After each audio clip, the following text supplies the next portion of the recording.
Alors, Monsieur Zelensky pense que la Russie, c'est un pays à la Hamas, quoi.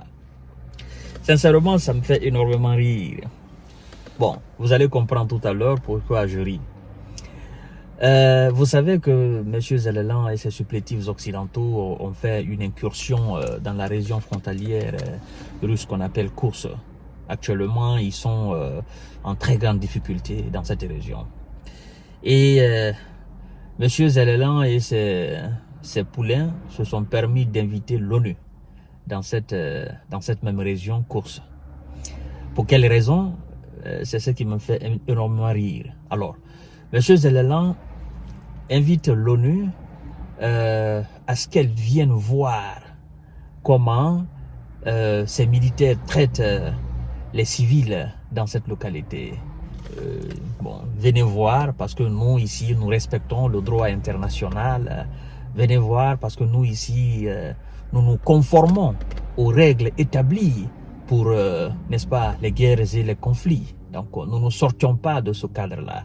Donc nous vous invitions afin que vous veniez voir pour que vous puissiez confirmer, chose qui n'est pas le cas des Russes dans notre pays. Donc c'était dans ce cadre que M. Zelensky et son administration avaient invité l'ONU.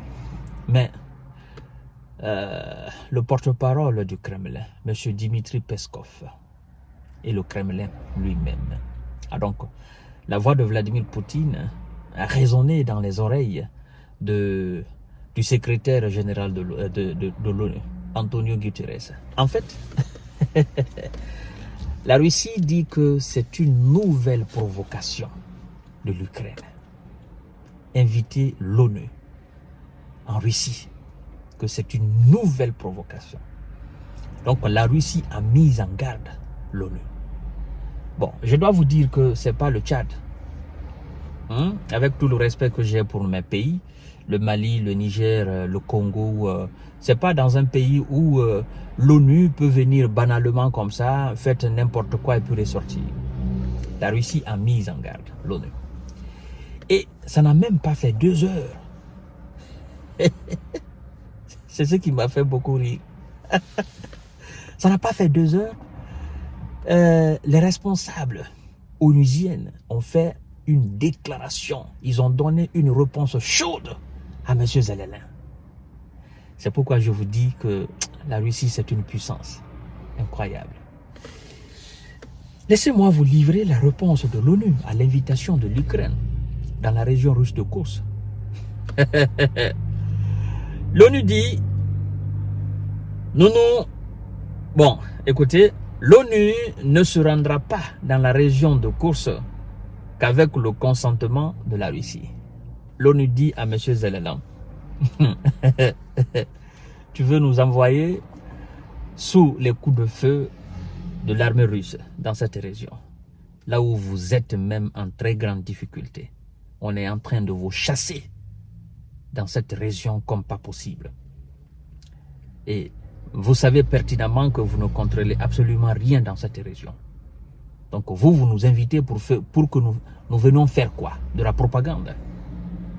Bon, s'il faut que nous nous rendions dans cette localité de la Russie, ce serait avec le consentement de la Russie. Non, on ne vient pas en Russie parce qu'on est ONU. Et M. Zelensky oublie que l'ONU, ce sont les Russes et les États-Unis qui font cette ONU. Voilà, ce sont eux qui font fonctionner cette ONU-là. Voilà. Donc, dire nous invitons l'ONU, ben lui, il ne comprend pas en fait. En fait, j'ai l'impression que Zelensky ne comprend pas le fonctionnement de ce monde-là. Il est tellement perturbé qu'il veut tout mélanger. Invité par l'Ukraine à se rendre en Russie, dans la région de Koursk, l'ONU a répondu sèchement, n'est-ce pas, en posant comme condition le consentement de Moscou. Donc l'ONU dit ceci, nous sommes prêts à le faire. Nous aurons besoin de l'autorisation de la Russie, a déclaré le porte-parole Stéphane Dujarric. L'Ukraine a convié à l'ONU afin de prouver son respect du droit humanitaire international dans le cadre de l'offensive qu'elle mène en Russie depuis le 6 août. C'est pathétique. Bon, pour dire nous respectons le droit humanitaire, il faut quand même se poser un certain nombre de questions.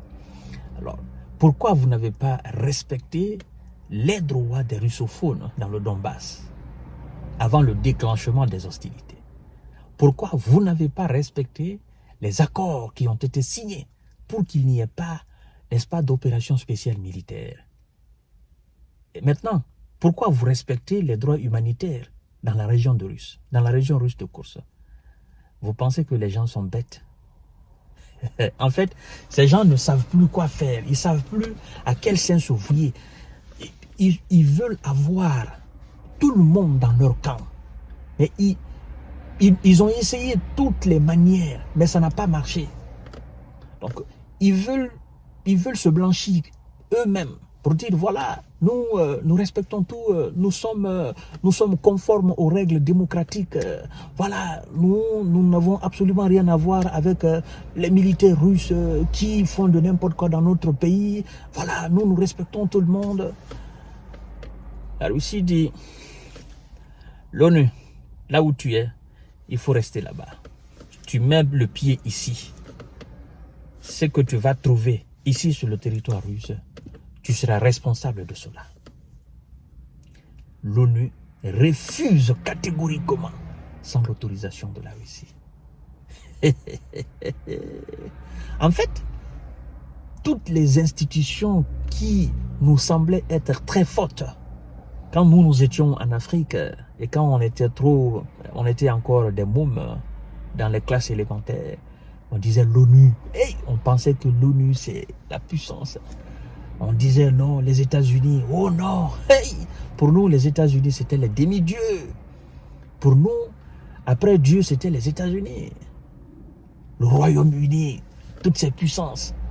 Oh, qu'on nous a enseigné à l'école primaire, au collège, au lycée. Hein? L'histoire de ces grandes puissances-là. Mais au final, l'histoire de la Russie, c'est elle qui est vraie. Et c'est elle qui est en train de faire ses preuves. D'accord? C'est l'histoire de la Russie qui est la véritable histoire.